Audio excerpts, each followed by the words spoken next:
जय हिंद। Welcome to score enhancer. और आज की हमारी ज्योग्राफी में टॉपिक है fascinating facts, geography of India at a glance, one liner fascinating facts to.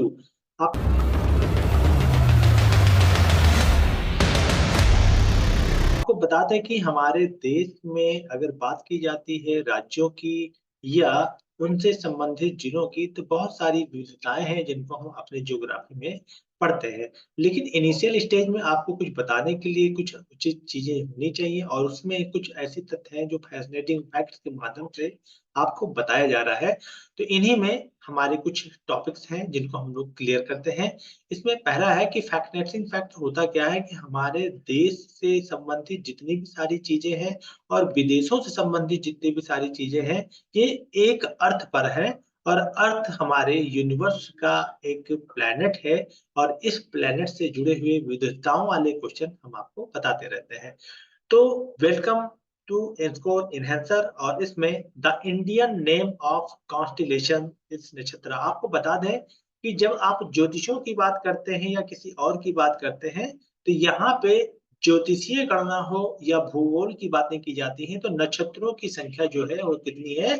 27 है। और इसी नक्षत्र को हम क्या बोलते हैं? कॉन्स्टिलेशंस बोलते हैं। नक्षत्रों का समूह कॉन्स्टिलेशंस कहलाता है। There are 80 constellations are known. और अभी ज्ञात समय की अगर हम बात करें तो हमारे भूगोल में 80 नक्षत्रों की जानकारी, मतलब 80 कॉन्स्टिलेशन या नक्षत्र समूह या नक्षत्र मंडल की जानकारी है। Stars are heavenly bodies like the sun. जितने भी स्टार्स हमें आसमान में दिखाई देते हैं वो सन की तरह ही हैं, और वो एक हेवनली बॉडीज हैं। मतलब आसमान में दिखने वाले, चाहे हमारे सूर्य हो, चाहे हमारे चंद्रमा हो या तारे हो, कुछ भी हो, वैसे चंद्रमा हमारे अर्थ का एक सैटेलाइट है जिसे हम उपग्रह कहते हैं। लेकिन आसमान में या यूनिवर्स में जब हम बात करते हैं, तो ये हमारे कॉन्स्टलेशंस की अगर हम बात करते हैं, तो ये जितने भी हमें पिरामिड दिखाई देते हैं, ये हमारी हेवनली बॉडीज कहलाती हैं, और इनको हम स्टार्स में काउंट करते हैं। The stars are made of vast clouds of hydrogen gas, helium and dust. अगर हम किसी भी तारे की बात करते हैं, तो ये तारा क्या है? एक बहुत बड़े बादल का एक समूह होता है। इसमें हमारा हाइड्रोजन होता है, इसमें हमारा हीलियम होता है, और कुछ धूल और कण के पार्ट होते हैं। तो ये हमारा जो भाग होता है, इनसे मिलके हमारा स्टार्स बनता है। और अगर आगे की बात की जाती है, तो इसी में हम आपको बताते हैं a protostar is found by a gravitation. इसी में एक होता है हमारा प्रोटो स्टार। प्रोटो स्टार क्या होता है? Is found by a gravitational contraction of gases present in the Galaxy. हमारी गैलेक्सी जिसका नाम मिल्की वे है, वहां पे जब हमारा ग्रेविटेशनल कॉन्ट्रैक्शन होता है, कॉन्ट्रैक्शन का मतलब सिकुड़ने से होता है, और ग्रेविटेशनल का मतलब गुरुत्वाकर्षण बल से। जहां पे गुरुत्वाकर्षण बल एक से में कॉन्ट्रैक्ट होता है, या हमारा वहां पे त्रिकोणा लगता है, तो इस कंडीशन में अगर देखा जाता है तो उसको हम क्या बोलते हैं? प्रोटोस्टार। अब protostar is found by the gravitational contraction. जो प्रोटो स्टार होता है वो ग्रेविटेशनल कॉन्ट्रैक्शन की वजह से होता है। Gases present in the Galaxy, और वहां पे क्या होती है? गैस मौजूद होती है। अब अगर हम बात रेड जायंट्स की करते हैं, तो इसको भी देख लीजिए। Due to the large expansion of the outer shell, the star becomes very big and its colour changes to red.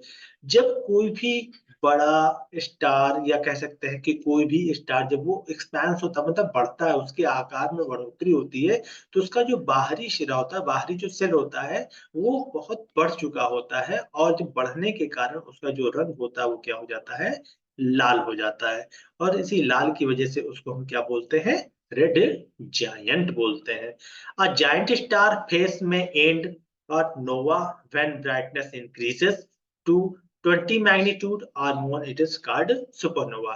अब यही जायंट स्टार जब एंड मतलब अंत की अवस्था में पहुंचता है, तो इसको नोवा बोलते हैं। मतलब इसके किसी भी स्टार की अंत की जो अवस्था होती है वो नोवा कहलाती है। when the brightness increases 20 magnitude or more, it is called supernova।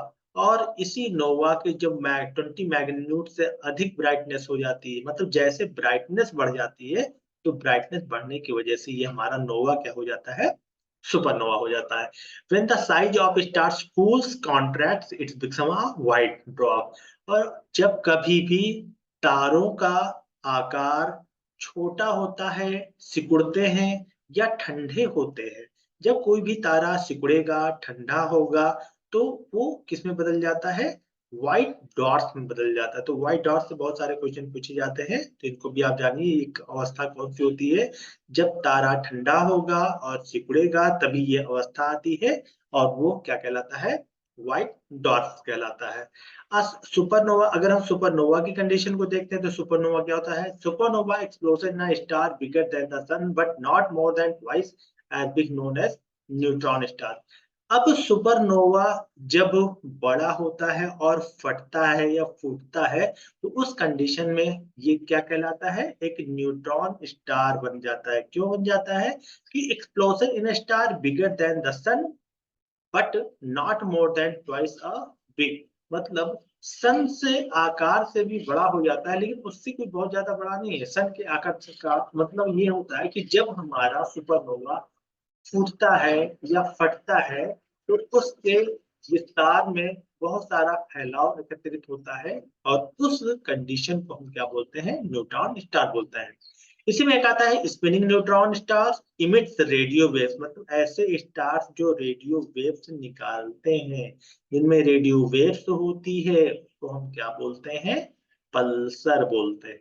तो इस तरह से जो रेडियो स्टार्स हैं, रेडियो वेव्स वाले, उनको हम क्या बोलते हैं? पल्सर बोलते हैं। और ये स्पिनिंग होते हैं, मतलब घूमने की कंडीशन में होते हैं। इसमें एक कंडीशन आती है ब्लैक होल की। ब्लैक होल आपको बताया गया था कि क्या होती है, एक प्राकृतिक घटना थी। बाद में धीरे-धीरे आसमान ठंडा होने लगा और धीरे-धीरे जीव-जंतु, वनस्पतियों की उत्पत्ति मानी जाती है। ठीक है?